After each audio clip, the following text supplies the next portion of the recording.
नमस्कार, मेरा नाम आयुष द्विवेदी है। अभी हाल ही में एसएससी और रेलवे के वो स्टूडेंट्स जो अपने परिणामों का इंतजार लंबे समय से कर रहे थे और अपनी परीक्षाओं का इंतजार लंबे समय से कर रहे थे, उन्होंने सरकार से अपने परिणाम की मांग करी और उन्होंने अपनी परीक्षाओं की मांग करी कि परीक्षाओं की डेट घोषित की जाए, परिणामों को जारी किया जाए, जिससे कुछ लोग नौकरी पा पाएं। इसको लेकर के पूरे भारत में एक बड़े स्तर पर आवाज उठी। केंद्र सरकार के सामने अपनी बात को रखने का प्रयास ट्विटर के माध्यम से, यूट्यूब के माध्यम से, अन्य सोशल मीडिया के जो प्लेटफॉर्म है उनके माध्यम से अभ्यर्थियों ने किया। इसकी सबसे बड़ी प्रतिक्रिया जो देखने को मिली वो मोदी जी के मन की बात पर अभ्यर्थियों ने डिसलाइक किया, जिससे उन्होंने संदेश दिया कि हमको ये बातें पसंद अब नहीं आ रही हैं। मन की बात की जगह अब काम की बात होनी बहुत ज़्यादा जरूरी हो चुकी है, क्योंकि जिस तरह से लगातार पिछले 6 वर्षों में अलग अलग राज्यों में, पिछले 3 साढ़े 3 वर्षों में परीक्षाओं के परिणाम लंबित हैं, परीक्षाएं पूरी नहीं हो पा रही हैं, परीक्षाएं आयोजित ही नहीं हो पा रही हैं, उन सब के बारे में क्वेश्चन करने का प्रयास शुरू किया अभ्यर्थियों के द्वारा। लेकिन इसी बीच जो आईटी सेल है भाजपा की, जो भाड़े के लड़के हैं, उनके जो हेड हैं अमित मालवीय, उन्होंने एक बयान दिया कि 98% जो लोग हैं वो विदेशी हैं ऐसा करने वाले, और साथ ही साथ इनके जो अन्य सोशल मीडिया जो सपोर्टर्स हैं, अलग अलग छोटे छोटे अकाउंट हैं, उन पे डाला गया कि जिहादी अपने काम में लग गए हैं, उन जिहादियों के लिए हमें लड़ना होगा, उनके खिलाफ खड़े होना होगा और हमें अपने जो चैनल है उस पर लाइक्स को बढ़ाना होगा। मैं अपने आप बता रहा हूं, मैंने भी भाई उसको अनलाइक किया, मेरे काम की बात उसमें नहीं थी तो क्या मैं लाइक करता उसको। दूसरी जरूरी बात कि मैं भारत का ही नागरिक हूं और मैं ऐसे लाखों अभ्यर्थियों को दिखाने की क्षमता रख सकता हूं कि हाँ, वो आपके सामने आके कहेंगे कि उन्होंने आपके जो ये पूरे मन की बात थी उसे डिसलाइक किया है। तो ये बड़ा बचकाना बयान है और उस आवाज को, जो युवाओं की आवाज है, उसको दबाने की कोशिश है। क्योंकि अगर आप ये सोचते हैं कि आप इस तरह से भ्रमित कर लेंगे कि ये कांग्रेस का काम है, ये कम्युनिस्टों का काम है और आप बच के निकल जाएंगे, तो अब वो समय शायद अब खत्म हो चुका है।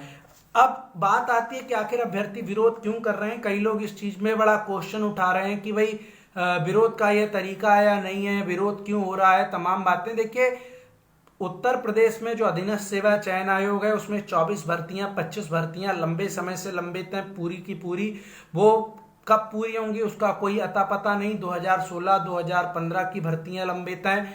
एसएससी अपना परिणाम नहीं जारी कर रहा है, रेलवे परीक्षा नहीं हो रही है। उत्तर प्रदेश में शिक्षकों की भर्ती को लेकर 69,000, जिससे मैं खुद जुड़ा हुआ हूं, पिछले 2 साल होने आ रहा है, आज तक वो कोर्ट कचहरी के ही चक्कर लगा रही है, भर्ती पूरी होने का नाम नहीं ले रही है।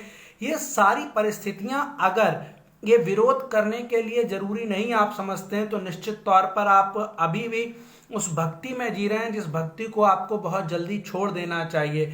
नहीं तो आने वाले समय में ये भक्ति आपके लिए, आपके देश के लिए, आपकी अखंडता के लिए, आपके देश की संप्रभुता के लिए, आपके देश के हर उस एक मुद्दे के लिए दिक्कत पैदा कर सकती है जो आपको लगता है कि शायद अभी सही चल रहा है। निजीकरण लगातार होता जा रहा है, सरकारें जो हैं वो नौकरियां कम करती जा रही हैं।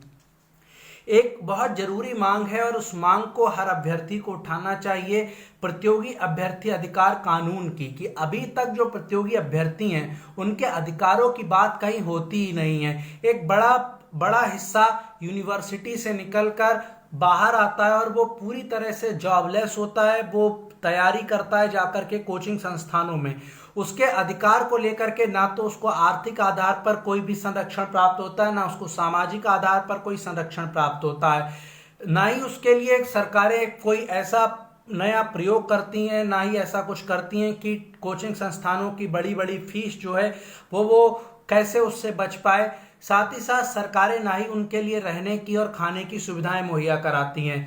तो देश के अंदर अगर इतनी बड़ी एक संख्या तैयारी करती है तो उसके अधिकार के लिए कानून देश के अंदर क्यों नहीं होना चाहिए। अभ्यर्थी तैयारी करता है और पेपर लीक हो जाता है, और पेपर लीक वाले लोग आराम से एसी में बैठे हुए लोग रहते हैं, चेयरमैन बर्खास्त नहीं होते हैं, कोई सवाल नहीं करता है, मीडिया प्रश्न नहीं उठाता है, बस पेपर लीक हुआ ये एक दिन की खबर बनती है।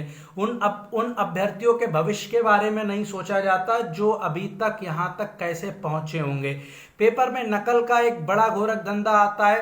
कहा था हम परिवर्तन लाएंगे, 6 साल हो चुके हैं, केंद्र में 3.5 साल हो चुके हैं, उत्तर प्रदेश में, लेकिन आज तक पेपर में नकल नहीं रुक पाई है। पेपर में नकल की खबरें आए दिन आती हैं, पेपर लीक होने की खबरें आए दिन आती हैं। अब आप कांग्रेसी और कम्युनिस्टों को, सपाइयों को और बसपाइयों को दोषी नहीं ठहरा सकते, क्योंकि अब आपका तंत्र आपके हाथ में है। आपको अगर परिवर्तन लाना होता तो आपको परिवर्तन अब तक आप ला देते। वास्तव में रोजगार आपकी प्राथमिकता में है ही नहीं, सवाल गलत बन जाते हैं। प्रतियोगी अभ्यर्थी अधिकार कानून बने और उसमें इस बात को जरूर रखा जाए कि सवाल गलत बनाने वाले जो टीचर है उनके ऊपर क्या कार्रवाई होगी। सुप्रीम कोर्ट का आदेश है कि अगर सवालों को लेकर के कोई दिक्कत है, कोई कमी पैदा हो रही है तो विशेषज्ञों की कमेटी बनाई जाए। अगर विशेषज्ञ की कमेटी कोई भी रिपोर्ट लगाती है कि हाँ क्वेश्चन कुछ गलत बने थे, उनमें कोई दिक्कत आई थी किसी भी तरह की, किसी भी स्तर पे, तो आखिर हमारे यहाँ कोई कानून क्यों नहीं है उन टीचरों को, उन प्रोफेसर्स को दंडित करने का जिन्होंने पेपर गलत बनाया, जिन्होंने क्वेश्चन गलत सेट किया। उन लोगों के लिए ना उनके ऊपर किसी भी तरह का कुछ होता है, वो तो आराम से बैठते हैं। ऊपर से इधर अभ्यर्थियों से 100-100, 500-500 रुपए ऑब्जेक्शन के नाम पर और वसूले जाते हैं। उसको लेकर के भी अधिकार कानून देश के अंदर बनना चाहिए। सबसे बड़ी चीज है नियमावलियों के लूप होल की। अलग अलग नियमावलियां अलग अलग भर्तियों की बनी हुई हैं। आपके पास स्टेट में महाधिवक्ता, केंद्र में महान्यायवादी और अलग अलग लोग जो कानून के जानकार हैं, पूरा अमला वकीलों का आपके पास है। उसके बावजूद आपकी नियमावलियां अपडेटेड नहीं है, उनमें किसी न किसी तरह का लूप होल रह जाता है, जिसके कारण आए दिन भर्ती जो है वो कोर्ट कचहरी का चक्कर काटते दिख जाती है। आखिर कब ये सुधरेगा, इसको लेकर के प्रतियोगी अभ्यर्थी अधिकार कानून की बहुत ज्यादा जरूरत है। बहुत जरूरत है कि जल्दी से जल्दी इसके ऊपर काम हो, नहीं तो आने वाली पीढ़ियां हमसे सवाल करेंगी कि आपके समय पर जब 3-3 साल में रिजल्ट आता था तब आप सवाल क्यों नहीं करते थे। आने वाले समय में पीढ़ियां आपसे क्वेश्चन करेंगी कि आज 6 साल में परिणाम आता है, आज सरकारी नौकरियां नहीं बची, आज सब कुछ निजी हो चुका है। आपके टाइम पर ऐसा होता था तो आप सवाल क्यों नहीं करते थे। साथ ही साथ जो रिजल्ट की मांग है, जो परीक्षाओं की मांग है, वो एकदम वाजिब मांग है, वो एकदम तर्कसंगत मांग है। हम भीख नहीं मांग रहे हैं, हम अपना अधिकार मांग रहे हैं। पेपर के लिए हमसे 500 रुपए 1.5 साल पहले आप ले लेते हो और आज तक आप उसका टेंडर नहीं पास करा पाते, आप उसका ये तय नहीं कर पाते कि कौन सी संस्था पेपर लेगी। ऐसे में आप कांग्रेसियों को, कम्युनिस्टों को, सपाइयों को, बसपाइयों को दोष नहीं दे सकते। इसमें सीधी सीधी कमी और कमजोरी आपकी है।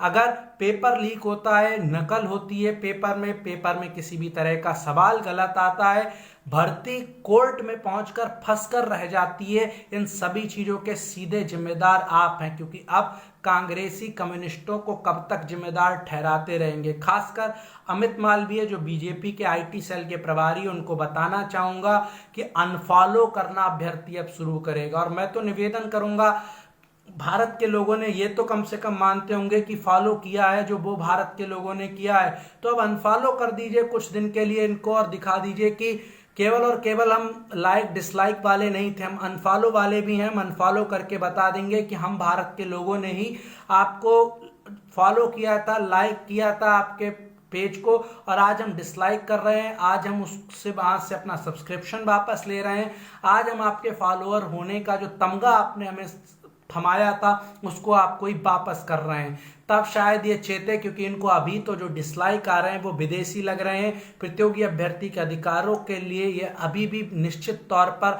शांत है और इनके लिए आपकी आवाज कोई भी मायने नहीं रखती है। मेरा निवेदन है कि इस पूरे मूवमेंट को एक बड़ा मूवमेंट बनाने की कोशिश करें, क्योंकि अगर कानून बनता है, अगर इसको लेकर के सरकारें चेतती हैं और उनको लगता है कि अभ्यर्थी वास्तव में जाग चुका है और वो परिवर्तन ला सकता है, वो वास्तव में परिवर्तन की चाह रख रहा है, तो आपके लिए कानून बनेंगे, आपके लिए रोजगार मिलेगा, आपको रोजगार की गारंटी होगी, सिटीजन चार्टर होगा, अभ्यर्थियों के लिए जो समय है वो तय हो पाएगा कि कितने समय के अंदर अंदर जो भर्ती प्रक्रिया है वो पूरी हो पाए, और अगर नहीं हो पाएगी तो उसके लिए दंड का प्रावधान संबंधित सक्षम अधिकारियों के लिए किया जाए, पेपर में नकल को रोका जाए, इन सब के ऊपर काम हो। और अगर आप ये चीज को चाहते हैं तो अधिक से अधिक इस चीज में पार्टिसिपेट करें और अपनी आवाज़ को बुलंद करें, जिससे कि देश के अंदर एक वो परिवर्तन का माहौल पैदा हो पाए जिसमें आपकी आवाज़ को एक सिरे से खारिज कर दिया गया है,